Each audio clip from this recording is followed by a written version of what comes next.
আসসালামু আলাইকুম। আশা করি সকলেই ভালো আছেন।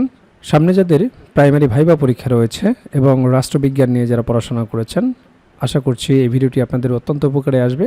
এই ভিডিওতে আমরা আমাদের রাষ্ট্রবিজ্ঞান প্রাইমারি ভাইবা নোটের 1 নম্বর রিয়েল ভাইবা এক্সপিরিয়েন্সটি আপনাদের সাথে শেয়ার করব। আশা করছি আসন্ন ভাইবা পরীক্ষায় আপনারা এখান থেকে কমন পেয়ে যাবেন। যার ভাইবা নিয়ে আমরা আলোচনা করব, সে প্রার্থীর নাম হচ্ছে মোহাম্মদ শাইখুল ইসলাম। তিনি সাবিপ্রবি থেকে পলিটিক্যাল সায়েন্সে অনার্স মাস্টার সম্পন্ন করেছেন।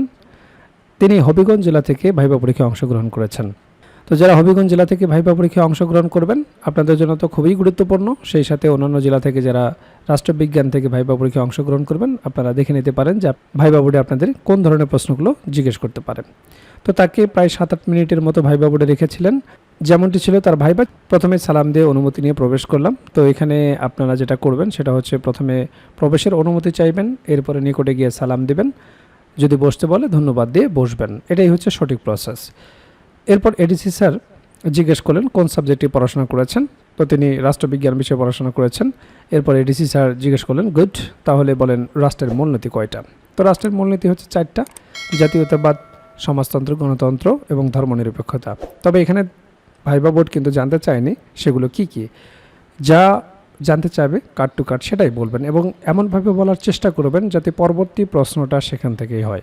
এখানে জানতে চেয়েছে রাষ্ট্রের মূলনীতি কয়টা, আপনি বলবেন 4টা, বলে চুপ থাকবেন। পরে তারাই বলবে যে সেগুলো কি কি। তখন আপনি বলবেন জাতীয়তাবাদ, সমাজতন্ত্র, গণতন্ত্র ও ধর্মনিরপেক্ষতা। তখন স্যার বললেন আর উপাদান কয়টা। এখানেও আপনি বলবেন রাষ্ট্রের উপাদানও 4টি। কি কি সেটা বলবেন না, কারণ স্যার জানতে চাইবে যে সেগুলো কী কী। তখন আপনি বলবেন জনসমষ্টি, সরকার, নির্দিষ্ট ভূখণ্ড এবং সার্বভৌমত্ব। এতে করে আপনার রেসপন্স রেট বেড়ে যাবে। নিজে থেকেই যদি কিছু উত্তর সংযোজন করেন, অতিরিক্ত বলেন, সেক্ষেত্রে হিতে বিপরীত হতে পারে। এরপর এডিসি স্যার জানতে চাইলেন কোনটা ছাড়া হবে না, কোনটা ছাড়া রাষ্ট্র হবে না। সেটি হচ্ছে সার্বভৌমত্ব। এরপর এডিসি স্যার বলেন না, কোনোটি ছাড়াই তো হবে না। নির্দিষ্ট জনসংখ্যা ছাড়া কি রাষ্ট্র হবে? সরকার ছাড়া কি রাষ্ট্র হতে পারে? তখন আমি বললাম জি না স্যার। এরপর এডিসি স্যার বলেন সংবিধানের কোথায় মৌলিক অধিকারের কথা বলা আছে? বললাম 3য় অধ্যায়ে বলা আছে। এরপর এডিসি স্যার বলেন স্পেসিফিক কোথায়? তখন আমার বিষয়টি মাথায় আসছিল না, এই জন্য সরি বললাম। তো আপনারা যারা ভাইবা পরীক্ষায় অংশগ্রহণ করবেন আপনারা দেখে যান। সেটি হচ্ছে বাংলাদেশের সংবিধানের 3য় ভাগ পুরোটাই মৌলিক অধিকার সংক্রান্ত। সেখানে মোট অনুচ্ছেদ আছে 22টি এবং অনুচ্ছেদ 26 থেকে 47 পর্যন্ত মৌলিক অধিকার নিয়ে বলা রয়েছে। এরপর এডিসি স্যার জিজ্ঞেস করলেন সংবিধান অবমাননার শাস্তি কোথায় উল্লেখ আছে?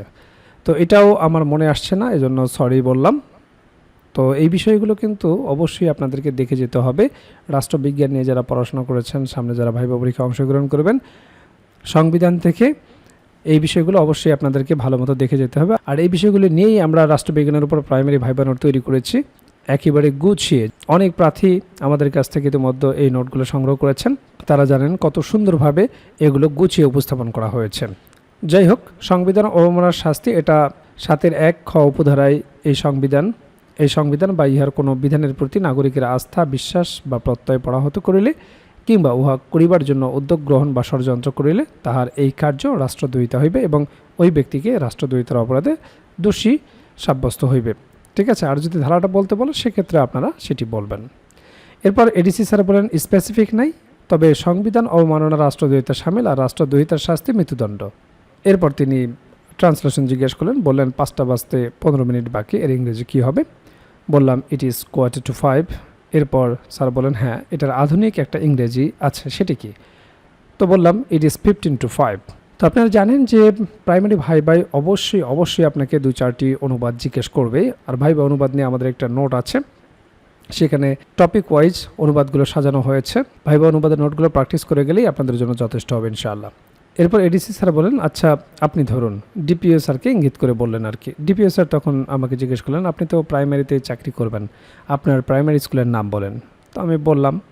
এরপর ডিপিও স্যার বললেন প্রাথমিক শিক্ষার কারিকুলাম কি জানেন, কি কি পড়ানো হয়?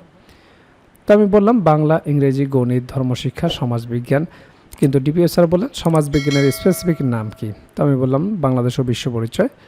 তো আপনারা জেনে যাবেন যে সমস্ত সাবজেক্টগুলো পড়ানো হয় বাংলা, ইংরেজি, গণিত, প্রাথমিক বিজ্ঞান, ইসলাম ধর্ম ও নৈতিক শিক্ষা, বাংলাদেশ ও বিশ্ব পরিচয়, এই 6টি মূলত মেইন সাবজেক্ট হিসেবে পড়ানো হয়, তবে কো কারিকুলার অ্যাক্টিভিটিস হিসেবে আরও কিছু সাবজেক্ট রয়েছে, সেগুলো আপনারা জেনে যেতে পারেন।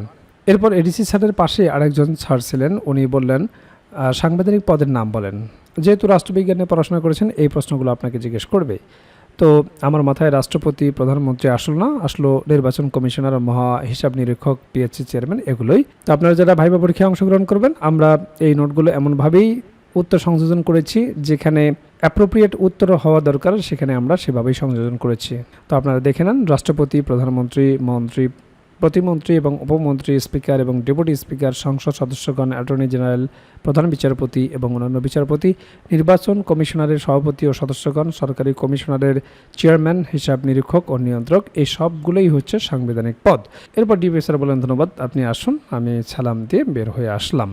তো আপনারা দেখলেন ভাইবা বোর্ডে কী ধরনের প্রশ্নগুলো জিজ্ঞেস করা হয়, কোন কোন বিষয় থেকে প্রশ্ন জিজ্ঞেস করা হয়। আর এই বিষয়গুলো নিয়েই আমরা তৈরি করেছি প্রাইমারি ভাইবার জন্য কমপ্লিট একটা প্যাকেজ, যে প্যাকেজে আপনার বিষয়ভিত্তিক ভাইবা প্রশ্ন তো থাকবে, একেবারে রিয়েল ভাইবার আলোকে বিষয়ভিত্তিক নোটটি তৈরি করা হয়েছে, যেখানে বিগত বছরে যে রিয়েল ভাইবাগুলো হয়েছে তা সুন্দরভাবে সমাধান করে দেওয়া হয়েছে। সেই রিয়েল ভাইবাগুলোও যদি আপনারা ভালো মতো দেখে যান, সেখান থেকেই বেশিরভাগ প্রশ্ন আপনারা কমন পেয়ে যাবেন।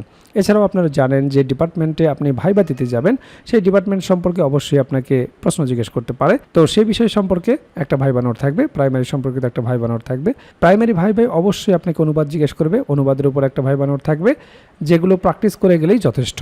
এরপর আপনার নিজ জেলা সম্পর্কে অবশ্যই আপনাকে দু একটি প্রশ্ন জিজ্ঞেস করতে পারে। আপনার জেলা কেন বিখ্যাত, আপনার জেলা দর্শনীয় স্থান কি, আপনার জেলার নামকরণ ইতিহাস কি, বিখ্যাত খাবার কি, ভাষা ও সংস্কৃতি সম্পর্কে জিজ্ঞেস করতে পারে, মুক্তিযুদ্ধে কী অবদান রেখেছিল, নানাবিধ গুরুত্বপূর্ণ প্রশ্ন থেকে আপনাকে দু চারটি প্রশ্ন জিজ্ঞেস করতে পারে। তো সে সম্পর্কিত আপনার জেলার ওপর সুন্দর একটা সাজানো গোছানো নোট থাকবে।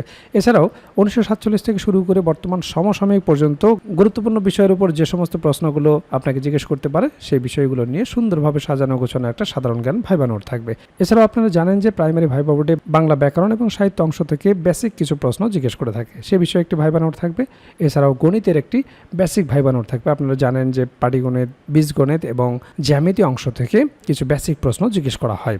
যেহেতু আপনি প্রাইমারির শিক্ষকতা করবেন, একেবারে বেসিক জিনিসগুলো যদি আপনি না বলতে পারেন, তাহলে চাকরি পাওয়াটা আপনার জন্য দুষ্কর হয়ে যাবে। কাজেই ভাইবা পরীক্ষায় আপনি যত ভালো করবেন, আপনার চাকরি পাওয়ার সম্ভাবনা তত বেড়ে যাবে। কাজেই যারা প্রাইমারি ভাইবার জন্য গুছিয়ে কার্যকর একটা প্রস্তুতি নিতে চান, আমাদের ভাইবা প্যাকেজটি দ্রুত সংগ্রহ করুন। ইতিমধ্যে অনেক প্রার্থী আমাদের কাছ থেকে ভাইবা প্রার্থী সংগ্রহ করেছেন, তারা প্রস্তুতি শুরু করে দিয়েছেন। এখনও যারা প্রস্তুতি গুছিয়ে নিতে পারেন না, স্ক্রিনে দেওয়া হোয়াটসঅ্যাপ নাম্বারে যোগাযোগ করে আমাদের কাছ থেকে প্রাইমারির এই ভাইবা প্যাকেজটি সংগ্রহ করতে পারেন। প্যাকেজটি আপনারা দুইভাবে নিতে পারবেন, আপনারা হার্ড কপি নিতে পারবেন কুরিয়ারের মাধ্যমে, এছাড়াও পিডিএফ প্যাকেজ আপনারা নিতে পারবেন।